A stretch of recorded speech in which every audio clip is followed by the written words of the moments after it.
اس کے بعد اب ذکر کی فضیلت، تو ان فضائل کو آپ نے سننا ہے۔ یہ فضائل زیادہ کیوں بتائے جا رہے ہیں؟ تاکہ سن کر شوق پیدا ہو۔ حدیث قدسی میں ہے کہ اللہ تعالیٰ فرماتا ہے، میں اپنے بندے کے گمان کے ساتھ ہوں جو وہ میرے بارے میں گمان رکھتا ہے، اور جب وہ مجھے یاد کرتا ہے تو میں اس کے ساتھ ہوتا ہوں۔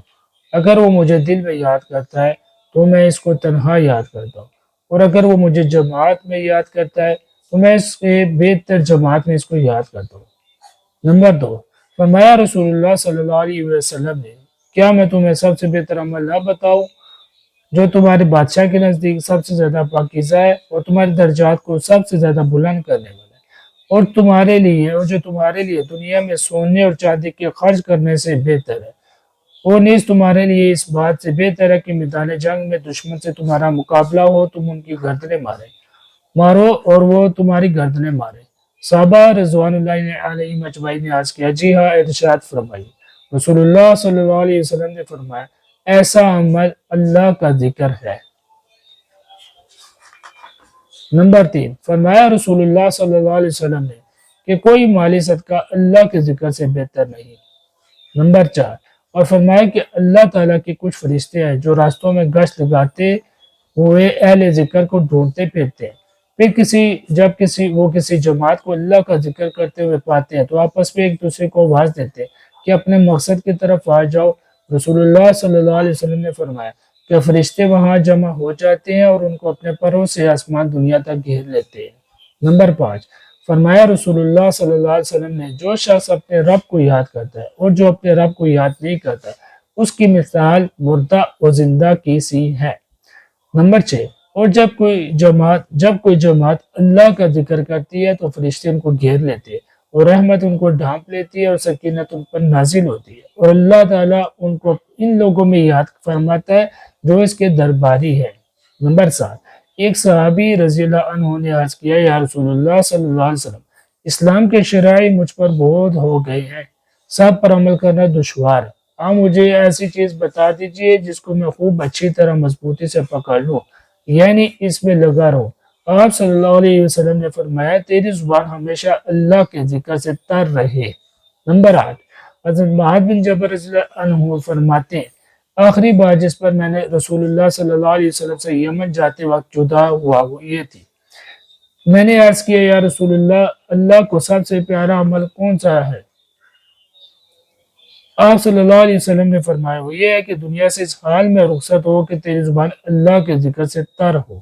نمبر 9، حضرت معاذ بن جبل رضی اللہ عنہ فرماتے ہیں کہ میں نے عرض کیا، یا رسول اللہ صلی اللہ علیہ وسلم، مجھے کچھ نصیحت فرمائیے۔ آپ صلی اللہ علیہ وسلم نے فرمایا، جتنا ہو سکے تقوی کو لازم پکڑے رہو، اور ہر پتھر اور ہر درخت کے پاس اللہ کو یاد کرو، اور جو کچھ برائی گناہ ہو جائے اس کی اللہ کے حضور توبہ کرو، پوشیدہ گناہ کی توبہ پوشیدہ طور پر کرو، اور ظاہری گناہ کی توبہ ظاہری طور پر کرو۔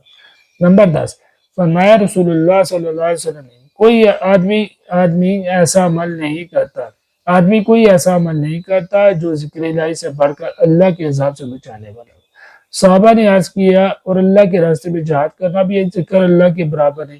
آپ صلی اللہ علیہ وسلم نے فرمایا، ہاں، اللہ کے راستے میں جہاد کرنا بھی اس کے برابر نہیں، الا یہ کہ اپنی تلوار سے دشمن خدا کو یہاں تک مارے کہ وہ ٹوٹ جائے۔ آپ نے اسے 3 بار فرمایا۔ نمبر 11، اگر ایک آدمی کی گود میں درہم ہو جن کو وہ تقسیم کر رہا ہو، تو دوسرا محض اللہ کا ذکر کر رہا ہو، تو ذکر کرنے والا ہی افضل ہوگا۔ نمبر 12، فرمایا رسول اللہ صلی اللہ علیہ وسلم نے، جب تم جنت کے باغوں میں گزرو تو جی بھر کر کھاؤ پیو۔ حضرات صحابہ کرام رضی اللہ عنہم نے عرض کیا، یا رسول اللہ صلی اللہ علیہ وسلم، جنت کے باغ کیا ہیں؟ آپ صلی اللہ علیہ وسلم نے فرمایا، ذکر کی مجلسیں۔ نمبر 13، حدیث قدسی ہے کہ اللہ تعالیٰ فرماتا ہے، ان قریب قیامت کے روز کے لوگوں کو معلوم ہو جائے گا اہل کرم کون ہے۔ عرض کیا گیا، یا رسول اللہ صلی اللہ علیہ وسلم، اہل کرم کون ہے؟ آپ صلی اللہ علیہ وسلم نے فرمایا، مساجد میں ذکر کی مجلسوں میں لگے رہنے والے۔ نمبر 14، ہر آدمی کے دل میں 2 گھر ہیں، ایک میں فرشتہ ہے، دوسرے میں شیطان ہے۔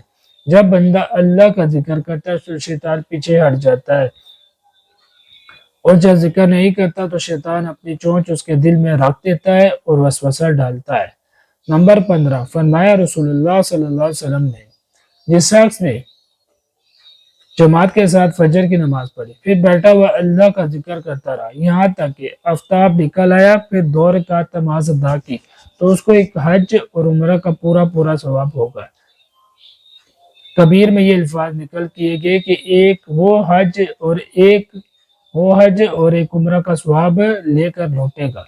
نمبر 16، اور فرمایا کہ غافلوں میں اللہ کا ذکر کرنے والا ایسا ہے جیسے کوئی شخص جہاد سے بھاگنے والوں کے درمیان سے صابر ہو کر دشمنوں کے مقابلہ میں جم جائے، یعنی عام لوگ بھاگ جائیں اور ایک شخص صابر قدم رہ جائے۔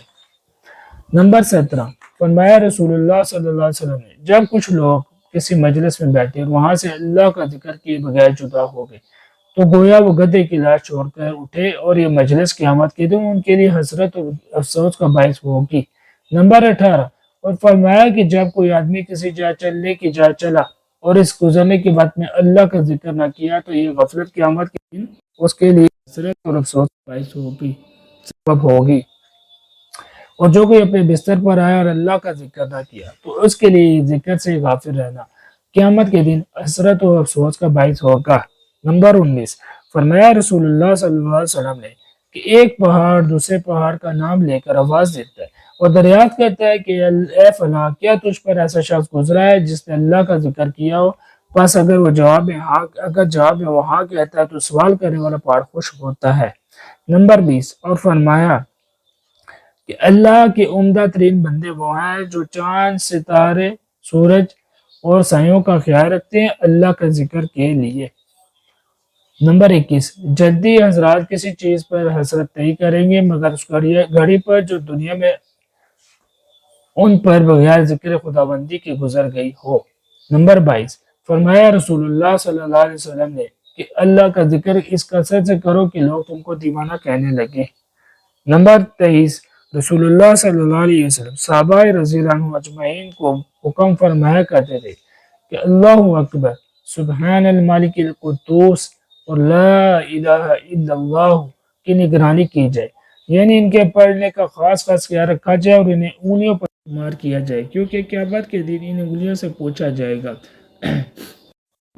اور انہیں گفتگو کی طاقت دے کر بولنے والی بنا دی جائیں گی۔ نمبر 24، آن صلی اللہ علیہ وسلم نے عورتوں سے مخاطب ہو کر فرمایا، اے عورتوں، سبحان اللہ، سبحان ملک القدوس اور لا الہ الا اللہ کہنے سے غافل مت رہو ورنہ رحمت سے بلا دی جاؤ گی۔ نمبر 25، حضرت ابن عمر رضی اللہ عنہما فرماتے ہیں کہ میں نے رسول اللہ صلی اللہ علیہ وسلم کو سیدھے ہاتھ کی انگلیوں پر تسبیح شمار کرتے دیکھا ہے۔ نمبر 26، آن صلی اللہ علیہ وسلم نے فرمایا، نماز فجر سے طلوع آفتاب تک ذکر الہی کرنے والوں کے ساتھ میرا بیٹھنا حضرت اسماعیل علیہ السلام کی نسل کے 4 غلام آزاد کرنے سے زیادہ محبوب ہے، البتہ نماز عصر سے غروب آفتاب تک ذاکرین کے ساتھ میرا بیٹھنا 4 غلام آزاد کرنے سے زیادہ محبوب ہے۔ نمبر 27، ایک مرتبہ رسول اللہ صلی اللہ علیہ وسلم نے فرمایا، تنہا چلنے والے سبقت لے گئے۔ صحابہ رضی اللہ عنہ اجمعین نے عرض کیا، رسول اللہ صلی اللہ علیہ وسلم، تنہا چلنے والے کون ہیں؟ آپ صلی اللہ علیہ وسلم نے فرمایا، بکثرت اللہ کا ذکر کرنے والے مرد اور عورتیں۔ اور ایک روایت پہ کہ آپ صلی اللہ علیہ وسلم نے جواب میں فرمایا، اللہ کے ذکر کا شوق رکھنے والے آگے بڑھ گئے کہ ذکر ان کے گناہوں کے بوجھ ہلکے کرتا رہتا ہے، پس وہ قیامت کے دن دربار الہی میں گناہوں سے ہلکے پھلکے ہو کر آئیں گے۔ نمبر 28، رسول اللہ صلی اللہ علیہ وسلم نے ارشاد فرمایا، اللہ تعالیٰ نے حضرت یحییٰ بن زکریا علیہ السلام کو 5 چیزوں کا حکم دیا کہ وہ ان پر خود عمل کرے اور بنی اسرائیل سے بھی عمل کرائیں۔ اس کے بعد آپ نے پوری حدیث سے بیان فرمائی، یہاں تک بیان فرمایا کہ حضرت یحییٰ علیہ السلام نے بنی اسرائیل سے فرمایا، میں تمہیں حکم دیتا ہوں کہ تم اللہ کا ذکر کرو، کیونکہ ذاکر کی مثال اس شخص کی سی ہے جس کے پیچھے دشمن دوڑتے ہوئے نکلے اور اس شخص نے ایک مضبوط قلعہ پر پہنچ کر اپنے آپ کو دشمنوں سے بچا لیا۔ اسی طرح بندہ اپنے آپ کو شیطان سے نہیں بچا سکتا مگر یہ کہ ذکر خدا میں لگا رہے اور ذکر کو اپنی حفاظت کا قلعہ بنا لے۔ نمبر 29، اور فرمایا، خدا کی قسم، دنیا میں ایک جماعت اللہ کو نرم و نازک بستروں پر یاد کرے جنہیں اللہ بلند جنتوں میں داخل فرمائے گا۔ نمبر 30، اور فرمایا کہ جو لوگ ہمیشہ اپنی زبان اللہ کے ذکر سے تر رکھتے ہیں وہ ہنستے ہوئے جنت میں داخل ہوں گے۔